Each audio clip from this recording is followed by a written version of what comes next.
الكل طلع فوق وشافوه كان قاعد على الكرسي وملامح وشه طبيعية. صالح بصدمة: ما كنتش متخيل إنك هتقدر بالسرعة دي. لازم أرجع يا صالح، لازم أرجع وأرجع مالي وحاجتي كلها. ما ينفعش البوليس يعرف إنك بتتكلم، لازم نخبي، لازم يا عمي. ابتسم له عزيز بخبث: كنت على طول بشوف نفسي فيك. وهنعمل إيه مع براء يا عمي؟ براء لازم نخليها تحت طعنة، دي اللي هتقدر تدمر آدم السيوفي. أتصل عليها؟ لا، هي هتيجي لوحدها. صالح اتحرك وكان هيطلع، بس عزيز قال له: رايح فين يا صالح؟ أبدا، هطلع برا شوية. لا، اقعد معايا هنا، أنا لسه مش ناسي إنك السبب في جوازة بنتي ابن السيوفي. سكت صالح بتوتر وقعد جنبه. أما عزيز فبص لعمر: عايزك في موضوع مهم. اتفضل يا عمي. عزيز ابتدى يقول له هيعمل إيه بكل خبث. وفي قصر السيوفي، وتحديدا في أوضة آدم وبراء، كان قاعد على الكنبة قدام السرير ماسك اللابتوب وكان بيعمل حاجة. لابس البدلة بتاعته وهي كانت نايمة بملامحها الهادية البريئة. وشه كان قدام وشها، كان بيبص لها بغموض وبيبص لللابتوب. فجأة ابتدت تتقلب وتفتح عينها ببطء. هو قفل اللابتوب وبص لها. قامت قعدت: صباح الخير. صباح النور. ايه ده؟ هو انت رايح الشركة ولا ايه؟ ايوه. طيب ممكن توصلني معاك في طريقك؟ انا رايح الكلية. تمام. قامت وراحت له وهي مبتسمة. قعدت جنبه: شكرا، شكرا يا آدم. على ايه؟ عشان اوراق الشركة والبيت، بس انا مش بفهم حاجة في شغل الشركة. انا اهتم بالموضوع لحد ما تخلصي الجامعة بتاعتك. بصيت له بابتسامة وهو بص لها وابتسم. قامت وسابته ودخلت الحمام، لكن اختفت ابتسامته وكان بيبص لها بغموض. وتحت قدام القصر كان واقف قدام العربية، كان حاطط ايده في جيبه وجنبه زين. سيرين رجعت أمريكا، كويس إنها ما شافتهاش. كويس فعلا. انت هتعمل ايه مع عزيز؟ عرفت انه ابتدى يتكلم، ده غير انك كتبت لها الشركة والبيت. لو الجدة عرفت هننفضح، محدش هيعرف. في النهاية كل ده مؤقت، محدش يعرف دماغ غيرك. لو خليل عرف بحاجة هخلص عليك. هو أنا دراعك انت ولا هو؟ أكيد يعني مش هقوله. جدع يا زين. طب قولي، هترجع أمريكا امتى؟ لما كل حاجة تخلص.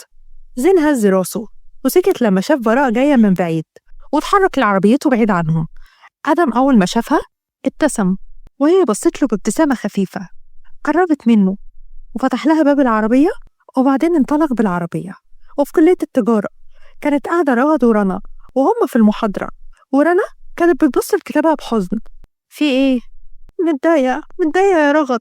ليه يا بنتي في ايه؟ عمي جه وعايز نرجع مع السعيد. ايه؟ السعيد؟ ليه؟ عايز نتجوز ابنه الفاشل. يا بنتي انتي مش خلاص مفيش حد واصي عليكي؟ انتي الواصية على نفسك، ما ينفعش ياخدك كده. عادتنا في السعيد وحشة قوي وعايز ياخدني غصب عني.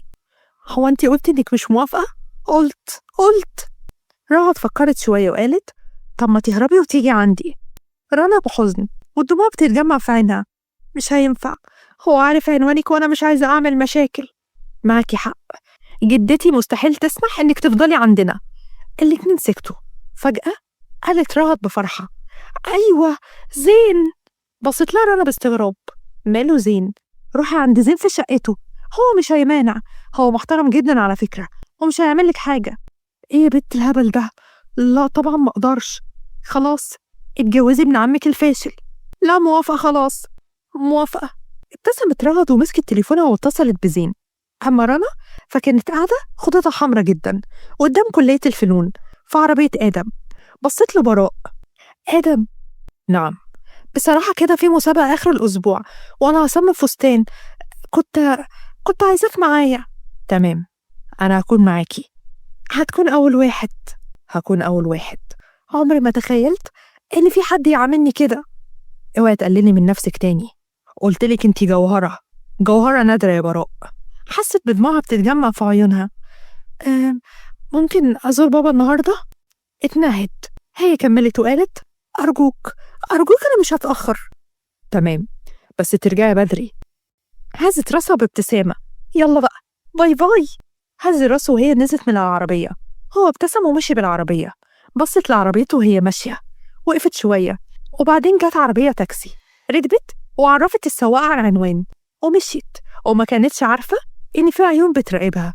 وبيت صالح الباب خبط، وهالة راحت فتحت وابتسمت لما لقيت براء قدامها. دخلتها وقفلت الباب وقعدوا، وعزيز كان قاعد جنبهم. كنت عارف إنك هتيجي، بقيت بتعرف تتكلم أهو. لما شفتك امبارح بقيت أقدر. بصيت له براء بضيق وحزن في نفسها. هتعملي إيه يا بنتي؟ هتنفذي اللي قلنالك عليه؟ بنتي؟ تصدق ما سمعتهاش بقالي كتير. اللي فات راح خلاص يا براء، خلينا دلوقتي في الجديد. تمام. الجديد بقى إن آدم كتب شركتك وبيتك باسمي. عزيز وهالة اتصدموا وبصوا لبعض. عزيز بلهفة: يعني كتبهم باسمي خلاص؟ يعني ما تفرحش، أنا مش هرجعهم لك. يا بنتي يا بنتي، يعني عاجبك حالي أنا ووالدتك كده؟ بصيت له بغموض. ما تنساش إنك أنت اللي خلصت على والده. إزاي تعمل كده؟ عملت كل ده عشان الفلوس، بسببك إحنا بقينا في الحالة دي. أنا عارف إن أنا غلطت، بس أنا عايز أصلح غلطي. أهم حاجة هاتي الأوراق وتعالي بكرة وانقلي كل حاجة ليا. وقفت وبصيت له بضيق. لا، وأنا مش هعمل كده، بس هكلم آدم إنه يوافق إنكم ترجعوا الفيلا وتعيش فيها بدل ما أنت عايش مع عمي، وكده أكون قدرت إنكم أهلي. عزيز رفع راسه وبصلها بعصبية: أنت إزاي تتكلمي معايا كده؟ كل اللي باسمك ده ملكي، يعني ترجعيه وأنت ساكتة. بصيت له بحدة. ما بقيتش أهتم بكلامك، واتحركت ناحية الباب. لكن فجأة دخل عمر وقفل الباب وهو بيبص لها بخبث. رجعت لورا من نظراته. خرجني يا عمر. بقيتي بجحة في التعامل والكلام، حتى مع أبوكي، ده غير إنك رفضتيني عشانه. أنت اتجننت؟ أنا وقتها كنت متجوزة. في النهاية أنت لسه غبية، وهو ضحك عليكي. أنت ما تعرفيش هو مين، حقيقته كلها في أمريكا. بصيت له بتوتر واستغراب. رجعت خطوتين لورا وهي خايفة. هو قرب منها: اللي مش هاخده بجواز هاخده من غير جواز. بصيت له بصدمة وبصت لوالدها اللي ملامحه كانت جامدة. هلا بصت لعزيز بصدمة وقامت، بس عزيز مسك ايدها وسكتها. عمر خرج ورقة من جيبه: هتمضي ولا أعمل فيكي اللي فهمتيه؟ بصيت له بخوف وحركت راسها بمعنى لأ. قرب منها، كانت هتهرب، لكن مسكها من البلوزة بتاعتها وقطع الكم وهي وقعت على الأرض. بصيت له بصدمة ودموع: سيبها يا عمر، إياكي تتدخلي، دي بنتك يا عزيز، بنتك. سكت عزيز وهو بيبص لبراء. عمر قرب منها، لكن هي زقته بسرعة وجريت ناحية الباب. فتحته واتصدمت لما لقت آدم في وشها واقف بكل جمود. اندهش من منظرها، جريت عليه وحضنته. كانت بتعيط بخوف. بص لها وبعدين بص على عمر اللي كان واقف بتوتر واللي كان بيبلع عليه بخوف. بعد براءة عنه وقلع الجاكيت ولبسه لها على العربية. بصيت له بخوف وهو دخل وقرب من عمر. عمر قبل ما يتكلم كان واخد بوكس على وشه وقع على الأرض. هنا اتصدمت، قامت وقفت بخوف، وعزيز كان بيبص لآدم بغل. عمر حاول إنه يقوم، بس آدم كان بيضربه مرة تانية. فضل يضرب فيه بقوة لحد ما براء قربت منه ومسكت دراعه: لا يا آدم، لا، ابعد، هتخلص عليه. بعدها بحدة وقرب من عمر اللي كان بيرجع لورا وهو على الأرض بخوف ووشه أحمر من كتر الغضب وعروق إيده ظاهرة من الغضب. آدم، آدم، مش قلتلك روحي على العربية؟ اتخضت، دموعها نزلت: أرجوك يا آدم، أرجوك خلينا نمشي. بصلها بحدة وبعدين بص لعمر اللي كان خلاص شوية وهيفقد وعيه. بص لعزيز بحدة وعزيز كان لسه بيبص له. مسك إيدها وخرج. راحوا ناحية العربية. عزيز بص لمراته: اتصلي بالدكتور وبصالح، خليه يشوف ابنه. بصت له هالة بضيق ومسكت تليفونها. وفي العربية كان بيسوق بغضب وهي كانت بتبص له بخوف. آدم سكت، ما ردش عليها: ما قربش مني، أنا كنت ههرب بس لقيتك في وشي. وفجأة وقف العربية وهو كان متضايق جدا، حطت إيده على دركسيون العربية. كان بيتنفس بقوة وغضب. حطت إيدها على كتفه بتوتر واتخضت لما قال: أقسم بالله يا براء، لو قربتي من ناحية المكان اللي كنت فيه ده تاني أو أي مكان في أبوكي تاني لا هتشوفي مني وش عمره ما هيعجبك. بصت له وهي خايفة جدا. اتوترت وبعدت ايدها عنه وهزت راسها بخوف. وهو انطلق بالعربية مرة تانية وفي مكان تاني في أمريكا، في فيلا فخمة جدا. كانت قاعدة بنت شعرها أصفر وعينها زرقاء، وجنبها كانت قاعدة سيرين اللي قالت بعصبية. في ايه اللي حصل؟ اتجوز عليا، اتجوز عليا يا مايا. اتجوز؟ ايوه آدم اتجوز. انتي بجد تقصدي آدم؟ ايوه هو. وفجأة سمعت صوت ضحكة البنت. بتضحكي ليه؟ انتي غبية، انتي مش فاهمة حاجة. ده آدم يا حبيبتي، آدم. قصدك ايه؟ كنت فاكرة انك عارفاه، لكن انتي تافهة. انتي شفتي صورة مراته؟ لا، انا سمعت الخبر لكن ما شفتهاش. ابتسمت واخدت التابلت من جنبها وجابت الصورة، مدت التاب للسيرين اللي خدته وهي مستغربة. وفجأة ظهرت الصدمة على ملامحها. بصت لمايا وقالت لها مش مصدقة. معقول؟ بس دي ماتت. وتاني يوم الصبح فتحت عينها بهدوء وهي نايمة على السرير. بصت جنبها ما لقيتهوش. اتنهدت بديه وقامت قعدت على السرير. افتكرت اللي حصل امبارح لما وصلها القصر ومشي بالعربية. استنته كتير بس هو ما جاش لحد ما النوم غلبها. قامت بحزن ودخلت الحمام، وبعد شوية خرجت. بصت حواليها بس هو برضه ما جاش. لبست دريس هادي ولمت شعرها واتنهدت وأخدت شنطتها وخرجت. نزلت ولقت العيلة بتفطر. بصت لكرسيه بس هي ما لقيتهوش، لا هو ولا عمه عزيز. جنى قالت تعالي افطري يا براء. لا شكرا، أنا رايحة الكلية. هو أنت فاكرة إن الفنون دي كلية؟ بصت لها براء بضيق من تفكيرها اللي شبه تفكير باباها. أنا اللي اخترت جامعات أحفادي، وكل واحدة مجتهدة وبشدة في الجامعة بتاعتها. بصت لها جنى بضيق. أما براء فقالت ده شيء كويس، والفن برضو مش حاجة سيئة. ما تنسيش إن الماركة اللي حضرتك لابساها دي من تصميم مصمم أزياء بياخد آلاف عشان فستاني، يعني شغلانة كويسة برضو. بصت لها فيروز بحدة وقالت سهر اهدي يا ماما، وانتي تقدري تمشي. بصت لها براء وبعدين لفت واتحركت لبره. كانت بتبص للأرض بحزن. كانت متحركة ناحية العربية. رفعت راسها ولقيت زين واقف جنب العربية. تحب أوصل حضرتك؟ هو فين آدم؟ مشغول. طيب هو في الشركة؟ لا، بيعمل صفقة في مكان تاني وطلب مني أوصلك الجامعة. ركبت العربية وركب زين واتحرك فيها. أما هي فكانت بصة من الشباك بحزن. وفي مالها ليلي فارغ كان قاعد ساند إيده على ركبته وبيدخن بشراسة. قرب منه شخص وقعد جنبه. نزلت من الطيارة وجيت لك فورا. بصله آدم بهدوء. عاملة إيه؟ بتسأل عنك كتير، عايزة تشوفك قريب بس مش دلوقتي. هتفضل هنا لحد إمتى؟ بما إنها معاك أنت لازم ترجع، مش دلوقتي. أنا لسه بتأكد من حاجة. بصله باستغراب. بتتأكد من إيه؟ أنت قلت للكل إنها ميتة، لكن هي لسه حية. وعدتها بإنك هترجع بسرعة ومش هتقعد هنا كتير. ودلوقتي خلاص خلصت انتقامك. أنت لازم ترجع قبل ما تفقدها للأبد. لسه ما خلصتش انتقامي. عزيز لسه عايش، ده غير إنها لازم تموت هنا في مصر عشان أخدها أمريكا ومحدش يسأل فيها. تمام، هرجع وأقول لها كل اللي أنت قلته وأنت كمل خطتك. سكت آدم وجاك قام. استنى عليا يومين وهاجي. ابتسم وخرج. أما آدم فكان قاعد متضايق جدا، عينه حمرا وهو بيفكر في براء وبيفكر في البنت التانية. اتنهد وخرج من المكان ورجالته وراه. وفي كلية الفنون وتحديدا في الورشة كانت واقفة بتحط اللمسات الأخيرة لتصميمها، لكنها كانت سرحانة. قربت منها المشرفة. خلصتي يا براء؟ أها. قربت أهو. بصت لها المشرفة وبصت لتصميمها. واو، حلو قوي يا براء، بجد تصميمك مميز، عجبني قوي. أنا متأكدة إن أنتي لا تنجحي. ابتسمت لها وقالت طيب ممكن تشوفي لي أي بنت تكون هي اللي تعرض يعني؟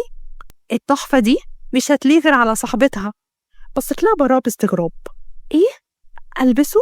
البسيه انتي واطلعي بيه، في ناس جاية مخصوص من فرنسا عشان المسابقة دي. بس أنا ما أقدرش. لا تقدري، انتي فيكي كل المميزات. هو صحيح قصيرة بس هتبقي قمر. بصت لها براء وابتسمت. والمشرفة قالت يلا كملي عشان بكرة هيكون يوم حافل. هزت راسها ومشيت المشرفة. براء أخدت نفس وقربت من تليفونها واتصلت بيه، لكنه ما ردش. سكتت بحزن وسابته مكانه وقربت من تصميمها وابتسمت وقالت هيجي خلاص بقى. وفي شركة السيوفي دخل آدم مكتبه بضيق. كان لابس البدلة بتاعته الرسمية، ورجع القصر غير هدومه وراح على الشركة. قعد على كرسي بضيق. دخل زين وقعد قصاده. سألت عليك وأنا قلت لها إنك في شغل. اتنهد آدم ورجع راسه لورا. مش عارف أعمل إيه، مش عارف يا زين. زين كان بيبصله، بصله بهدوء وقال له: بتحب مين يا آدم؟ ميان ولا براء؟ سكت آدم بضيق. لازم تقرر قبل ما تاخدها وتسافر، واحدة فيهم بس هي اللي هتعيش. مش عارف يا زين، مش عارف، ولا عارف أفكر ولا عارف أعمل أي حاجة. مين اللي بتفكر فيها أكتر؟ أنا وإنت عارفين إنك ما اتجوزتش براء عشان تاخد حقك من أبوها، اتجوزتها عشان العملية. سكت آدم وجت في أفكاره براء، وهي بتبتسم وهي بتعيط وهي بتتكلم. شريط ذكريات عدى قدامه. الاتنين شخصيتهم مختلفة. لازم تحدد انت عايز مين. أنا وعدت ميان وعمري ما كنت متردد بالطريقة دي. أنا عملت مع براء اللي ما عملتوش مع ميان. اتنهد زيد وقال: أتمنى تعيد تفكيرك. مش ميان صاحبتي، بس براء أحسن منها مليون مرة. خرج زين وهو قاعد يفكر بضيق. هيكتب عليها الموت عشان واحدة تانية، وفي قصر السيوفي، وتحديدا في أوضة الجدة. كانت قاعدة على السرير بعد ما قربت من دولابها الخشبي وفتحت درج صغير بمفتاح صغير متعلق في السلسلة بتاعتها. فتحت الدرج، خرجت منه صندوق. بصت للي جوه الصندوق، نزلت دمعة على خدها. مسكت صورة ابنها، حضنتها. سامحني يا ابني، سامحني. بصت بحزن الورقة بيضة صغيرة متطبقة في الصندوق. كانت لسه هتمسكها، بس فجأة الباب خبط. اتخضت وقامت بسرعة، قفلت الصندوق وحطته في الدولاب. وقفت وخبت المفتاح من لبسها. ادخل. ساعتها اتفتح الباب ودخلت سهر. انتي كويسة؟ اتأخرتي ليه في الرد؟ مفيش، كنت بريح شوية. ماما، يا ريت تتقبلي براء. أنا فعلا شفت الحب في عينين آدم، أول مرة أشوفه كده. دي بنت عدونا يا سهر، بنت عدونا، وأنا مش هقدر أبدا. بس هي ملهاش أي ذنب. ملهاش يا ماما، وأنا مش هغير تفكيري فيها. يلا يلا اطلعي، يلا اطلعي بره، أنا عايزة أرتاح. قامت سهر بضيق وخرجت من الأوضة. وبالليل رجعت براءة للقصر. نزلت من العربية وبصت للحارس. هو آدم وصل؟ هز راسه بهدوء. وصل يا هانم. ابتسمت ودخلت لجوه بسرعة. لقيت العيلة كلها قاعدين مع بعض، كانوا قاعدين بيتكلموا وهو ما كانش موجود. سمعت صوته جاي من مكتبه. قربت منه وفتحته على طول وهي مبتسمة، لكن اتحرجت لما لقيته إنه قاعد مع بعض رجال الأعمال. بصلها بغموض. هي اتوترت وقفلت الباب بسرعة. لفت وطلعت على فوق، وآدم كان قاعد جوه بيفكر فيها. وبعد وقت في أوضة آدم خرجت وهي لابسة قميص مكشوف جدا. قعدت ناحية السرير وقعدت على موبايلها. كانت عمالة بتقلب فيه وبتتسلى، مستنية إن هو يجي. وبعد وقت سمعت صوت تكة الباب. قامت بسرعة وجريت وهي بتبتسم. وقفت ورا الكنبة علشان تخض أول ما هو يدخل. سمعت خطواته بتقرب. ابتسمت بطفولة. بك. بصلها وهو ثابت، إيده في جيبه، ما اتحركش، عينه عليها. بصت له بزعل. إيه ده انت حتى ما رمشتش. ابتسم على براءتها. قرب منها وهي ابتسمت. ما شفتكش طول اليوم، رحت فين؟ كان عندي شغل. هو انت زعلان مني؟ من اللي حصل امبارح يعني؟ اللي حصل حصل، بس يا ريت ما تكرريش نفس الغلط مرتين. لا، مش هروح هناك تاني خالص، ابدا ابدا. ابتسمت بخجل وقالت: خليني في جوزي افضل. ابتسم ابتسامة جانبية وبصلها. بصلها وهو سرحان، اما هي فبصت له باستغراب. ايه في ايه؟ سرحان في ايه؟ ابدا، مفيش حاجة. مسك ايدها وراح وقعد على السرير وهي قعدت قصاده. خرج علبة صغيرة من جيبه، رفعها قدامها. بصت لها باستغراب وفتحتها، لقيت الصورة جميلة جدا وأنسيان رقيق. كانت بصة باندهاش وبابتسامة. الله، دي حلوة قوي. كان بيبص لها بتفاصيل وشها. أخدت ومسك إيدها لبسها لها. ابتسمت وهو بيبص لها بخجل. كان بيبص لها وعينه في عينها. مفيش حد دلعني قدك على فكرة. يعني طلعت مميز؟ مميز بس؟ ده انت طلعت مميز قوي. بصيت له بعينه بابتسامة. بحبك قوي يا آدم. بصلها هو شوية وما تكلمش.